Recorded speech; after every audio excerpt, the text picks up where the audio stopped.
ને પહેલા.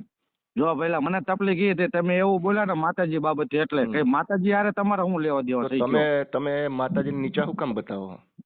કોને નીચા બતાડ્યા એ કયો? અત્યારે ઉપરાણું લઈને નીચે જ બતાવો ને, નીચે જ બતાવો માતાજીને. મારી વાત સાંભળો, માતાજીનું તમે હુકામ ઉપરાણું લ્યો? તમારે તો બે હાથ જોડી મંદિરે જઈને માતાજીને પ્રાર્થના કરવી જોઈએ, આજીજી કરવી જોઈએ કે કમલેશ જાદવને કોડ કાઢી દે. ના એ વાત મારી વાત તમારે એનું ઉપરાણું લઈને ફોન કરવો ના જોઈએ તો એ તો માતાજીને મને કરે ફોન.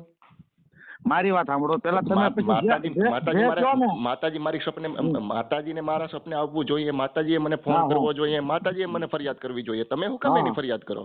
નહીં એ ભાઈને મારે કાંઈ લેવા દેવા નથી. મારી વાત સાંભળો, તમે હું કામ માતાજીનું ઉપરાણું લઈને મને ફોન કરો? હું માતાજી વિશે બોલ્યો છું કે તમારા વિશે બોલ્યો છું? નહીં માતાજી તમારા વિશે બોલ્યો હોય તો તમને તકલીફ થવી જોઈએ ને. હું તમને કહું કે તું ગમે તેમ એમ ફેમ બોલું તમને, બરોબર, મન ફાવે એવું હું તમને બોલું તો તકલીફ તમારા પાડોશીને થાય કે તમને થાય? ના બરાબર છે. એમાં એવું તકલીફ કોને થાય? આપણે ગમે એને થાય પણ માતાજી મને કહો ને, હું તમને બોલું બે ચાર ગાળ આપી દીધી હોય તો તકલીફ તમને થાય કે તમારા પાડોશીને થાય? પાડોશીને થાય ને. પાડોશીને ક્યાંથી થાય? તમને થવી જોઈએ ને, કારણ કે ગાળ તો મેં તમને આપી, તમારા પાડોશીને તો નથી આપી ને. પાડોશીને વધારે થાય ને, કેમ કે બેન દીકરી હોય ને ભાઈ. કેવી રીતના થાય? પાડોશીને તમારી હારે કઈ લેવા દેવા હોય નહીં, તમને ઓળખતો ના હોય, તમારે હારો પરિચય ના હોય, હારા સંબંધ ના હોય, આવવા જવાનો વ્યવહાર ના હોય તો તકલીફ કોને થવી જોઈએ? તમને થવી જોઈએ. હું તમને ગાળ બોલું તો તકલીફ તમને થવી જોઈએ, નહીં કે મારા ગામની અંદર કોઈ બેઠું હોય એને. બરોબર? હા. તો તમારે તમે માતાજીને પૂછતા ભલ્યા? નહીં, નથી પૂછતો. તો તમારે જરૂર જ નથી પડી. હા, તો માતાજી હારે તમારો વિરોધ હું એ કયો? તો તમારે મારી હારે હું વિરોધ છે? મારે તમારી હારે કઈ વિરોધ ના હોય ને. તો પછી તમારે માતાજીનું ઉપરાણું લઈને મને ફોન હું કામ કરવો પડ્યો? માતાજી બાબતથી તમે બોલ્યા એટલે માતાજી બાબતથી બોલ્યો તો એ તકલીફ માતાજીને થવી જોઈએ, માતાજીએ મારા સપને આવવું જોઈએ. માતાજી પાસે ભાલું છે, તલવાર છે, બધું છે, કેમ મને નથી હણી નાખતા? તમે હું કામ એનું ઉપરાણું લ્યો એમ કહું? એવો કઈ કળજુગ નથી. તમે ખુદ તમારી કુળદેવીને તમારી માતાજીને નીચા બતાવો છો.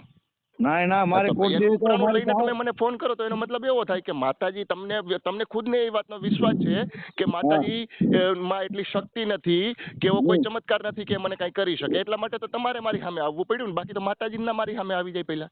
ના એ વાત સાંભળો, એ તો માતાજી એવો કઈ કળયુગ નથી તો માતાજી અત્યારે કોઈને મારી નાખે. કળયુગ નથી તો આ શું છે? કલમ યુગ કહેવાય, કળયુગ ના કહેવાય પહેલા. હા, પણ તો માતાજીને એમને એ પહેલાનું તો પછી માતાજીને પેટમાં દાદ નથી, માતાજીનું રૂવાડું નથી હલતું, માતાજીને કઈ પ્રોબ્લેમ નથી થતી, માતાજીને કોઈ તકલીફ નથી થતી, તો તમને શું કામ થઈ પહેલા? પણ પહેલા તમે બોલો છો એટલે હું બોલું છું તો હું માતાજી વિશે બોલ્યો છું ને, તો પેલા તકલીફ માતાજીને થવી જોઈએ, તમને ના થવી જોઈએ. બરોબર? તો કેમ માતાજી ક્યાંય પોલીસ સ્ટેશનમાં જઈને મારા ઉપર ફરિયાદ ના કરવા ગયા? કેમ માતાજીએ ભાલું લઈને તલવાર લઈને મારા ઉપર હુમલો ના કર્યો? એવા નાના મોટામાં પોલીસની જરૂર ક્યાં છે આમાં? આ તો મારી વાત સાંભળો, તો તમારે મને ફોન જ ના કરવાનો આવે પહેલા. તો તમારે મને ફોન જ ના કરવાનો આવે, કારણ કે માતાજીનું ઉપરાણું લઈને તમે માતાજીના ચમત્કારને એની શક્તિને નીચા બતાવો છો. તમને તમારી માતાજી ઉપર વિશ્વાસ છે? તમને તમારી માતાજી ઉપર વિશ્વાસ છે? મને વિશ્વાસ છે. તમને શ્રદ્ધા છે? તમને આસ્થા છે? તમે એને માનો છો? તમે એને નિવેદ ધરો છો? તમે એને પ્રાર્થના કરો છો? હાથ જોડો છો? પગે લાગો છો? બધું કરો છો ને? તો તમે બધું તમારી માતાજી ઉપર છોડી દો ને તમે હું કામ એનું ઉપરાણું લઈને એના ચમત્કારોને નીચા બતાવો?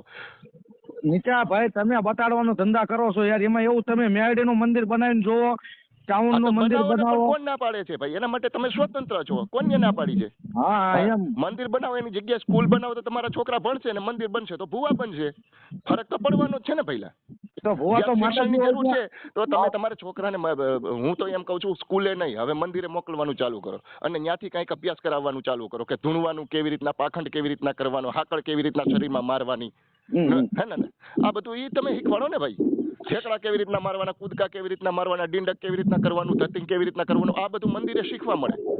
અને સ્કૂલે જશો ને તો શિક્ષણ ભણવાનું, વેલ ગ્રેજ્યુએટેડ કેવી રીતના, વિજ્ઞાનનું જ્ઞાન મળશે, ગણિતનું જ્ઞાન મળશે, હિન્દીનું જ્ઞાન મળશે, સંસ્કૃતનું જ્ઞાન મળશે, ત્યાંથી એ જ્ઞાન મળશે. પણ અહીંયા મંદિરથી તો પાખંડ જ મળશે ને. તો તમે તમારા છોકરાને મંદિર તરફ વાળો ને ભાઈ. હું તમે સ્કૂલ તરફ લઈ જાવ છો? સ્કૂલે તમારા છોકરાને ભણવા જ ના મોકલવા જોઈએ. કારણ કે અહીંયા હે ને ગામડે શેરીએ ગલીએ હજારો લાખો મંદિર છે, પણ પૂરતી છોકરાઓની ભણતર માટે સ્કૂલ નથી, કોલેજ નથી, લાઇબ્રેરી નથી, પુસ્તકાલય નથી. બરોબર? આ વસ્તુની આપણે જ્યાં જરૂર છે દેશને, એ વસ્તુ તો છે જ નહીં. બરાબર. તમારે એના માટે લડવું જ ના જોઈએ. તમારે તો હોમ હવન યજ્ઞ વ્રત કથા ઉપવાસો માટે લડો. તમે તમારે પાખંડમાં ધકેલાવ. તમારા બાળકોને પણ કાલથી મંદિરે મોકલવાનું ચાલુ કરો. સ્કૂલ માટે તમારે તો લેવા દેવા છે નહીં. ના ના, કોલ માટે કેમ ના હોય, છોકરા માટે તો હોય જ ને યાર. તો પછી ભાઈ એમાં ધ્યાન આપો ને મંદિર બનાવીને જો. મંદિરની જગ્યાએ સ્કૂલ બનાવીને કેમ નથી જોતા તમે? આ એક વાતને લઈને તમે આવી ગયા મારી સામે. એક વાત કેમ ને તમે લઈને મંદિરને લઈને સ્કૂલની વાત કેમ ના કરી? કેમ ત્યાંથી શિક્ષણ મળે એટલે સારું નથી લાગતું? તમારા છોકરા એન્જિનિયર બને, ડોક્ટર બને, વકીલ બને, આ વસ્તુ સારી નથી લાગતી? કોઈ આઈપીએસ અધિકારી બને, કોઈ કલેક્ટર બને, કમિશનર બને, પીએસઆઈ બને, કોઈ કોન્સ્ટેબલ બને, કોઈ શિક્ષક બને. આ બધી વસ્તુ તમને સારી નથી લાગતી કે તમારે તમારા છોકરાઓને અને તમારા આવનારી પેઢીને હાવ ગુલામ જ બનાવીને રાખવીને પાખંડમાં ધકેલવીને ભૂવા અને તાંત્રિક જ બનાવવા એમ? ના ના ના, એવું ના હોય ને. ના, તો પછી ભાઈ તમે આવી ખોટી વાતોનું ઉપરાણું લઈને ના ફોન કરવાનો હોય. પેલા સમજાય જણાય જોવાય કે હું મારો ધ્યેય શું છે. એમાં પૂરેપૂરો તમે ઓડિયો હરખાય ધ્યાનથી એકાગ્રતાથી સાંભળશો ને ત્યારે તમને ખબર પડશે. બરોબર ને પહેલા? પછી નેક્સ્ટ ટાઈમ પછી પાછો ફોન કરજો. હવે મારી આગળ ટાઈમ નથી પહેલા. બરોબર? વાહ વાહ.